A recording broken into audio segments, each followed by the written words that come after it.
Welcome to the Behind Story. Don't forget to like, subscribe, and hit the notification bell so you never miss a crazy story. Let's jump right in. I smelled the smoke before I saw it, a thick, acrid stench that clawed at my throat, sharp and suffocating. I barely had time to process it before I turned the corner and, oh, you've got to be kidding me. My car, my perfectly legal, HOA approved, parked in my own driveway car was engulfed in flames. Orange tongues of fire licked hungrily at the hood, black smoke curling into the twilight sky like some sort of demonic signal flare. The windshield had already cracked from the heat, splintering like a grotesque spiderweb. The flames hissed and popped as they devoured everything: my leather seats, my case files, the emergency granola bars I kept in the glove compartment. And standing right there, not even 20 feet away, was Karen. Karen, in all her entitled, overtanned, pastel-sweatered glory, arms crossed, lips pursed in what I assumed was supposed to be a look of righteous indignation, but on her face, it just made her look like a smug ostrich. And, of course, she wasn't alone. Her ever-loyal minion, HOA Treasurer Richard, stood beside her, clipboard in hand like he was about to cite me for daring to exist. Oh my God, what the hell? My voice came out hoarse, half from the smoke, half from sheer disbelief. Karen didn't even flinch. She just tilted her head, examining my burning car with the same bored detachment one might reserve for a mildly interesting piece of modern art. Well, maybe next time you'll think twice before violating HOA regulations. I blinked again. I'm sorry, what? Richard cleared his throat and, in a voice that was so condescending it could have peeled paint, said, "Your car was parked in direct violation of Article 4, Section C of the HOA guidelines." I stared at him, stared at my car, then back at him. It was in my driveway. Karen scoffed, shifting her weight onto one hip. "Driveways are for temporary parking only." "Temporary? It's my house. Where am I supposed to park?" "In your garage," she said, as if speaking to a particularly dim-witted child. I resisted the overwhelming urge to throttle her. "My garage is full. I have boxes, tools, actual legal documents that I work on because I have a job." Karen's eyes narrowed at the word job, like it was a personal attack. "That sounds like a you problem." Richard, ever the bootlicker, nodded sagely. The moment the fire department arrived, Karen's face twisted into a well-rehearsed expression of exaggerated concern. She clutched her pearls, yes, actual pearls, and turned to the approaching firefighters like she was the victim in all of this. "Oh, thank goodness you're here," she gasped, voice dripping with artificial distress. "There's been a terrible accident." An accident. My vision blurred at the sheer audacity of it. My car was still burning, the flames casting erratic shadows across the pavement, and she had the nerve to stand there, playing the role of the distressed suburbanite, the lead firefighter, a burly man with soot-streaked gear and the no-nonsense aura of someone who had seen it all, barely glanced at her before turning his attention to me. "You the owner?" I nodded, still seething. "Yeah, and this," I jabbed a finger in Karen's direction, "is the woman who set my damn car on fire." Karen let out a breathy, scandalized laugh. "Oh, don't be ridiculous. I did no such thing. Why would I ever do something like that?" Richard, ever the obedient lapdog, stepped forward. "This man has been violating HOA regulations for months. The car was improperly parked, and despite multiple warnings, he refused to comply. We were merely ensuring compliance." The firefighter blinked. "By lighting his car on fire?" Karen flinched at his tone but recovered quickly, flashing a tight-lipped smile. "No, of course not. But perhaps he left something flammable inside. It's tragic, really, but maybe this was just inevitable." The sheer gall of this woman. I turned to the firefighter, inhaling sharply through my nose. "I have security cameras." Karen's entire body stiffened. "Oh?" The firefighter's expression shifted slightly. Interest peaked. That's so. I nodded, arms crossed. Yup. State of the art. Motion activated. Records directly to the cloud. Karen's smirk faltered. Now, to be fair, I had no idea if the footage was still intact, considering the car had, gone up in flames. But I wasn't about to let her know that. Karen didn't go quietly. Oh no, that would have been too easy. The second the officers snapped those cuffs onto her wrists, she lost it.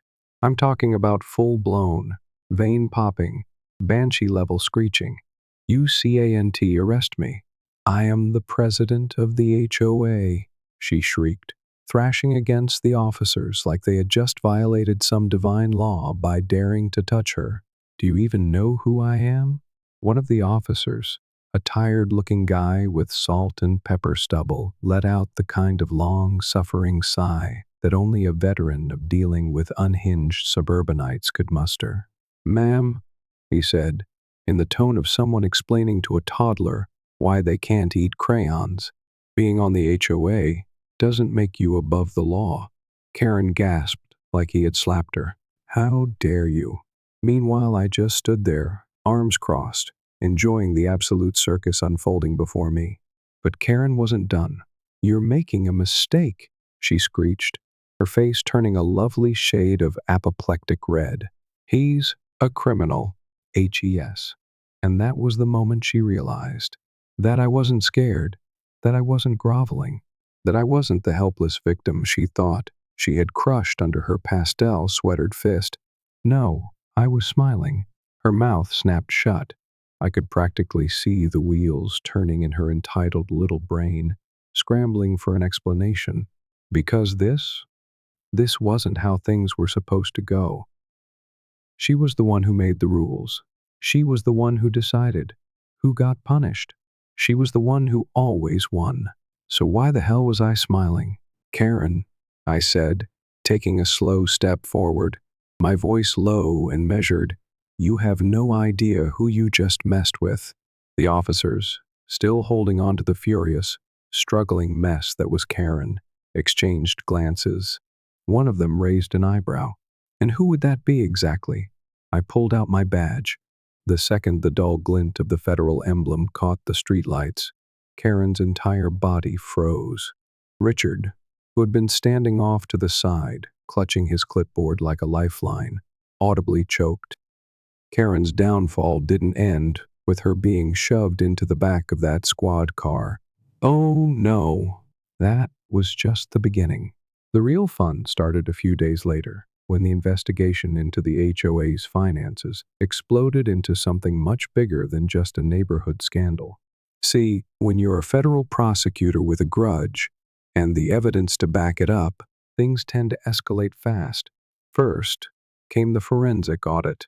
Turns out Karen had been funneling thousands of dollars from the HOA's budget into a private account labeled Community Enhancement Fund. Sounds innocent, right?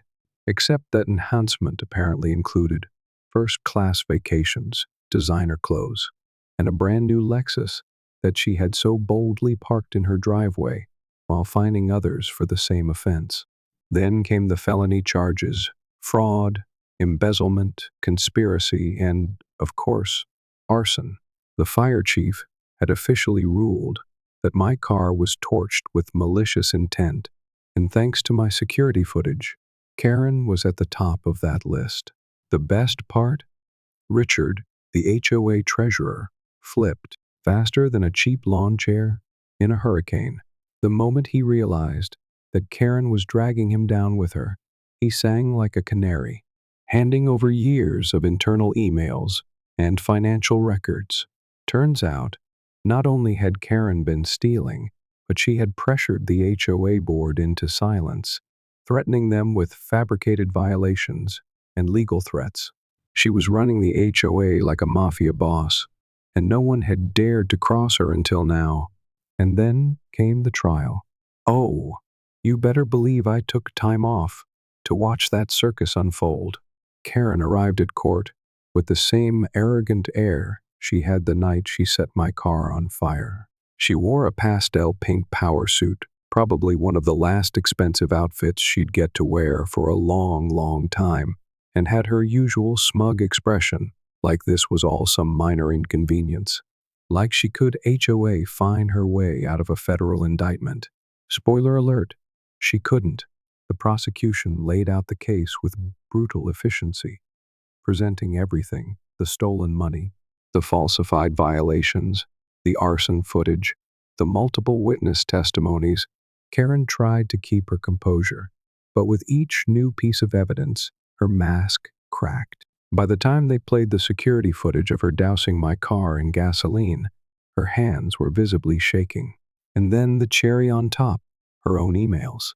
"We need to make an example out of him," the prosecutor read aloud, quoting Karen's own words.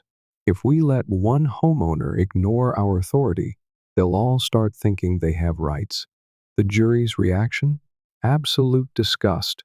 Karen paled. She tried to stammer out some weak excuse, but the damage was done. I took my time stepping out of my car, my brand new car, parked right in the middle of my driveway, because this time there was no Karen to stop me. The neighborhood had changed. Since her downfall, the suffocating weight of HOA tyranny had lifted, and in its place was something I hadn't seen in years: freedom. People were actually enjoying their homes again. Yards filled with lawn gnomes Karen would have once declared an eyesore. Kids rode bikes in the cul-de-sacs without fear of some arbitrary fine. Porch lights no longer had to adhere to HOA-approved wattage. It was a glorious sight, and it got even better when Karen's former house, now my house, was finally mine to do with as I pleased. I stepped onto the front porch, relishing the way my keys jingled as I unlocked her door. Well, technically, my door now. The house had gone to auction to pay for her legal fees, and I made sure I was the highest bidder. It was a poetic kind of justice. Karen had spent years trying to control me, and now I literally owned the roof over her head. Or at least, the one she used to have before she got carted off to federal prison. I heard she wasn't doing well in there. Something about unfair treatment and not being respected as a leader. Imagine that. Settling into my new home was a satisfying process. The very first thing I did? Tore down that ridiculous HOA community standards sign she had nailed into the lawn. That thing had loomed over the neighborhood like a warning for years, a passive-aggressive threat wrapped in faux suburban charm. It had to go. I threw a neighborhood party that weekend. On the front lawn, something that had once been expressly forbidden under HOA regulations, people showed up in droves, bringing food, drinks, and stories about how they had suffered under Karen's reign of terror. The sheer pettiness of her past rules was legendary. She fined me for having my Christmas lights up 3 days past New Year's. She cited me for excessive bird activity in my backyard because I had a bird feeder.